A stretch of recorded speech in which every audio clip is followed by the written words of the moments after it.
All right. Welcome back, guys. Gonna get this part 2 of the 7 heavens up. I think we're on the 2nd heaven. If you haven't watched a video before this one, it's pretty good. It explains all about the 1st heaven and how this earth was actually the 1st heaven of 7 heavens in this chain of our sun. It explains, and that it fallen, and it has fallen. And so then they showed Enoch that there was this part of the heaven that was raised. The center of Cush was raised to be called El Cush. And then that was going to be the 1st heaven of our sun now, because the 1st heaven of our sun had fallen out of the heavens to become a contested world. That terminology is something else. A contested world, it tells you what it is down here. It goes, is a world wherein neither Lucifer nor Elohim has won final victory. This other part that it reminded me of was that it said, I'm just going to read this. The fallen worlds are hells, but the higher hells are called contested worlds, because Lucifer has but a weak hold on those worlds, and that hold is contested by the Christ family. Yea, due to rampant killing, your world has fallen from the heavens, for there is no killing in the heavens. And if you guys could read between the lines here, if you watch my Abraham and Sarah video, you saw that this Abraham and Sarah, the seeders, the ones that planted the ancient seeds of life in this realm here for this world, where it called them sweet souls who had previously pierced the mother ovum and spent a blessed day of play outside of the mother ovum with Jaja. So they were graduated souls. And then they came and were planting the seeds for this special creation, which was a creation of 7 heavens. Now we hear. And then you know the rest, where it's telling us that because of Lucifer, this 1st heaven has fallen. All right. But it did say, if your world is raised to once again reside in the heavenly hierarchy, El Cush will again join Cush. Yea, the old 1st heaven. This was an old 1st heaven, this earth. No wonder it's so beautiful. And no wonder when we all got here, we had different expectations of what this place is supposed to be, because we worked to get here. And then we get here and it's got all this crap. Okay. I have a couple of people I follow. Levette is one. And she's always talked about, she remembers coming into the body, and what this place turned out to be was not what she originally knew it was supposed to be. So I hope she gets to see this video, because yeah, this place was an old 1st heaven. And if we can raise it back again, then that day, to seal the victory, the Lord and the Lady says will reside on our world for 1,000 years.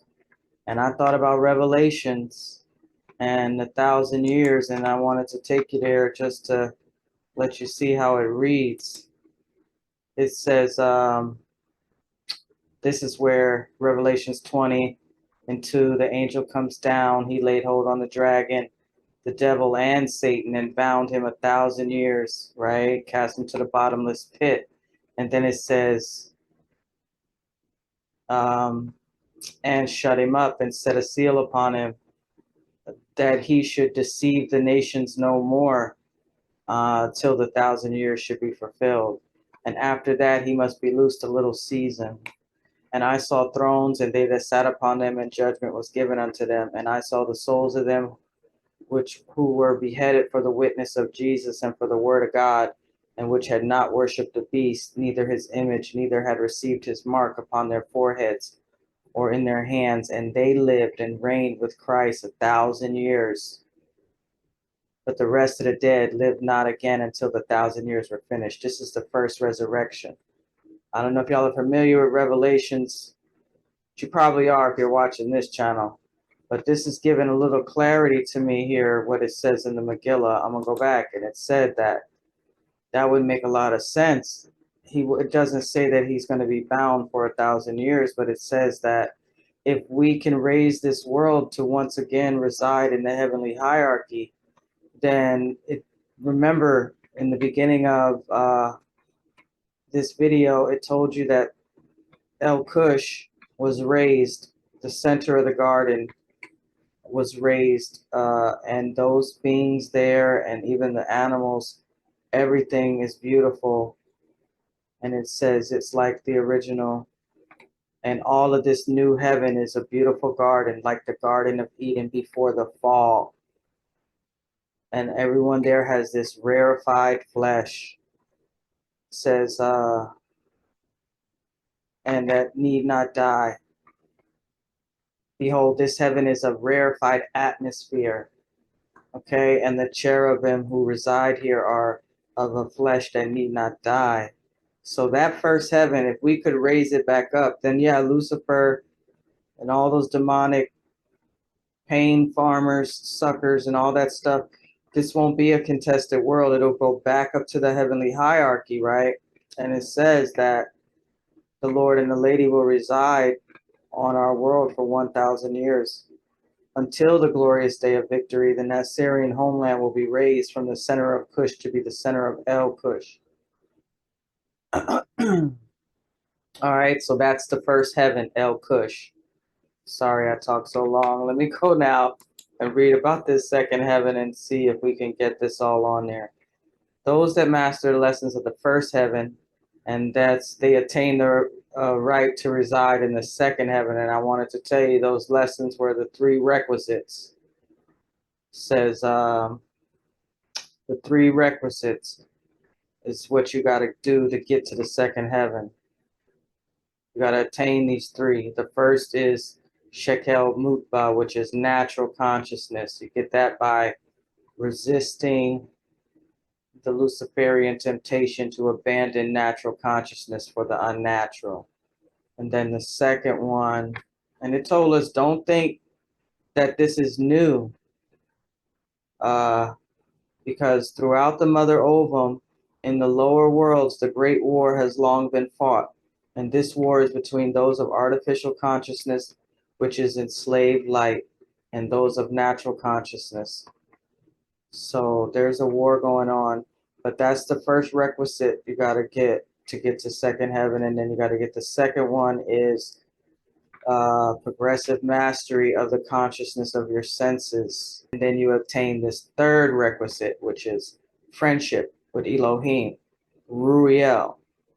And the fruit of that friendship, the fruit of discipleship is these 4 fruits: sincerity, diligence, persistence, loyalty, right? And those 4 pillars support the roof, and that's friendship. It's carved on the roof. Then you get to stand on this roof of friendship and get up into the second heaven. Because if you did all of that, you got this, you've obtained Shekel Ne'iman, which is faithful consciousness. All right, so those are the lessons of this first heaven that we're living in, that we were created in. We got to do that. And then the second heaven is, in the second heaven, the cherubim who attain Shekel Tahor, the cherubim work to attain Shekel Tahor, which is pure consciousness. Behold, the cherubim of the second heaven practice strict spiritual disciplines of purification. Lo, they purify not only the body, but also the feeling and mind. Wherefore they come to desire and seek only wholesome and good things for themselves and others. And this is called Shekel Ha-Shafuetz Ve-Ha-Mevu Kash, which is desired and sought consciousness. Yea, the attainment of Shekel Tahor depends on the attainment of Shekel Ha-Shavuotz Ve-Ha-Mevushka, Mevukash, which is attained only by strict adherence to spiritual disciplines.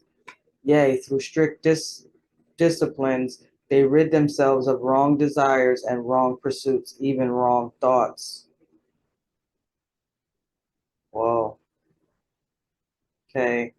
This, along with purification of the body, leads to Shekel Tahor.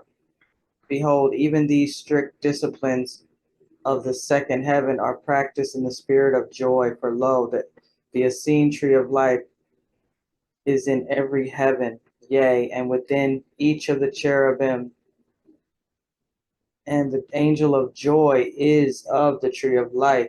Know this, O Enoch, any spiritual discipline practiced without joy, even the strictest disciplines of the cherubim of the second heaven, produces not but bitter fruit.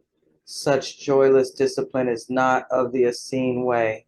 Behold, the great work of self-purification, the primary work of the cherubim of the second heaven, prepares them to reside in the third heaven. For lo, only those who attain shekel tahor, which is pure consciousness, may reside in the third heaven.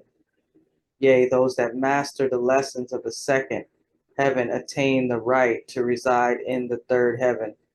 For their self-purification has prepared them for the primary work of the third heaven, which is prayer on behalf of others. Lo, prayer is important in every heaven, yea, and in every world. But in the third heaven, prayer is the primary activity. Yea, the cherubim of the third heaven have obtained shekel ha-shavuot ve ha-mevukash in the second heaven, will now not pray amiss. Thus they are fit to become masters of prayer. Praying on behalf of others, they pray for those of the first and second heavens, and those of contested worlds, and those of hell realms. Wherefore the cherubim of the third heaven are known as the angels of prayer, for that is their primary work. Yea, the primary work of the cherubim of the third heaven is prayer, and through this work, along with other study, they will attain shekel ha-ratazon, the consciousness of will.